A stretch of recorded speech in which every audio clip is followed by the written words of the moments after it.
When looking for new people, try to be open to new experiences. Not everything you try will be a success, but you can always learn from your mistakes and perhaps have some fun. It is possible that you have ignored potential friends in your social network. Consider people you have met, even if just briefly, who had an impression on you. You must travel to areas where others are congregated if you want to meet new people who might become your pals. Don't limit yourself to just one method of meeting new people. The broader your efforts, the more likely you are to succeed. Try a few of these ideas, for example.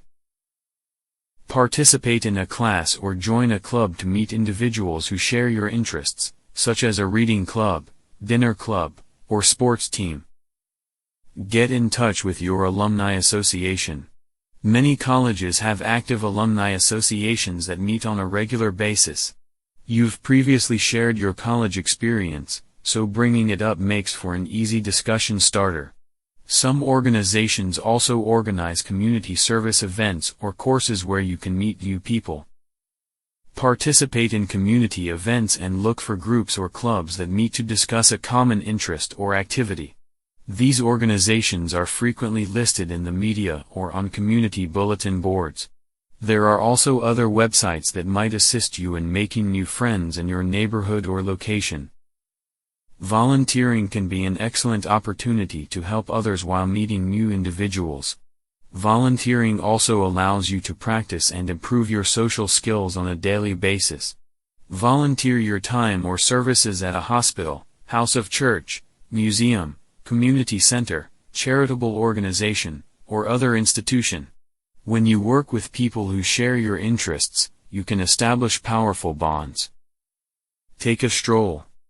Take your children or pet outside. Chat with your neighbors who are out and about or go to a busy park and strike up a conversation.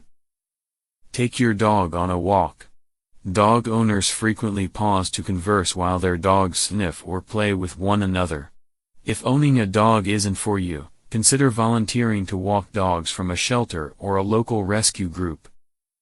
Attend art gallery openings, book readings, seminars, music performances, and other community activities to meet individuals who share your interests. Check your local library or newspaper for upcoming events. Reach out to anyone who stands out in your memory as someone you'd like to get to know better. Request that common friends or acquaintances give the person's contact information, or, even better, reintroduce the two of you by text, email, or in-person visit. Invite someone to coffee or lunch. Persistence is also important. Rather than waiting for invitations, take the initiative and keep trying. It may take a few suggestions before you can tell if your interest in a new friend is mutual. In any case, you must see to it that the peers you want to make friends with have the characteristics of helping you become better at handling money. Here are the following characteristics and qualities to look for. The thrift and practical. Thrift entails being extremely frugal with your money. While a practical person concentrates on doing real actions and achieving clearly helpful goals with more or less instant reinforcement. Everything that does not have a benefit and minimal danger or costly lacks interest or worth for people who think and act in this manner. For a thrift and practical person, the process or approach is less important than the outcome. If the outcome is beneficial, it is likely that the measures used to accomplish it are justifiable. The abstract realm of ideas, emotions, and ideals makes little sense to them. They believe that if it works, that is sufficient. If not, we must investigate the process to determine what occurred. In theory, we might believe that a thrift and practical person has no doubts, but this is not the case. Concrete outcomes and cost efficiencies are simply more valid to them than speculative outcomes or ambitions. They fear the latter in some respects because they know that it is usually just talk that never translates into specific action. Having a thrift and practical friend can actually guide you and provide you good advice with your finances. The fund managers. Let's just describe those people that we know who are good of managing their finances as fund managers. It is not really necessary to be the real thing, but still you can actually look for fund managers and make them your friends. In general, the fund manager's responsibility is to protect the wealth of investors. It is unavoidable that our money will face some risks in order to generate returns, but they must not be subjected to excessive risk-taking. The fund manager's decision on whether to buy or sell assets will be based on comprehensive study and due diligence. To preserve the investor's wealth, the manager will, if necessary, conduct investigations into the company in question, utilize risk management tools to evaluate the investments, and so on. To control risk, fund managers must ensure that asset portfolios are sufficiently diverse. The fund managers will decide where to invest, and their decisions will be governed by regulations, investor expectations, and objectives. Fund managers are evaluated based on how well their funds perform and how effectively they produce growth that outperforms interest rates and inflation. This justifies the risk they are willing to take in order to invest. You are probably thinking how serious the work of the fund managers, and you may feel that they are too busy to be friends with you. That is why the important thing is to just have someone with good experience with investing that you can talk to when you need some reliable pieces of advice. The planner. A planner understands why they do or say things the way they do.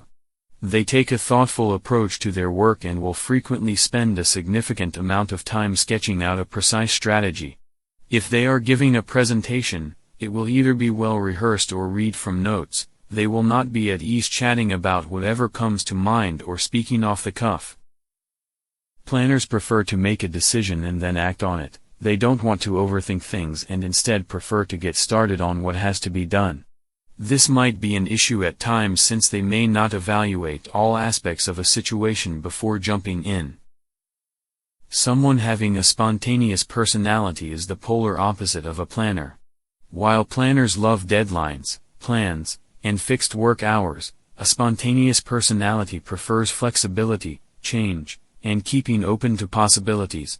Spontaneous people are usually impulsive buyers. Having friends who are natural planners can guide and help them minimize regretful purchases. The health conscious.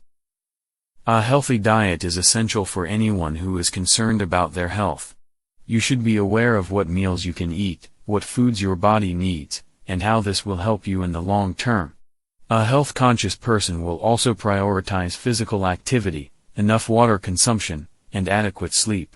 This indicates that you are concerned about your overall health and are taking the necessary actions to preserve excellent health. Surrounding oneself with others who share your interests is one of the finest methods to learn new things. The same can be stated for one's health and well-being. To live a healthy lifestyle, surround yourself with people who make wise food and activity decisions regularly.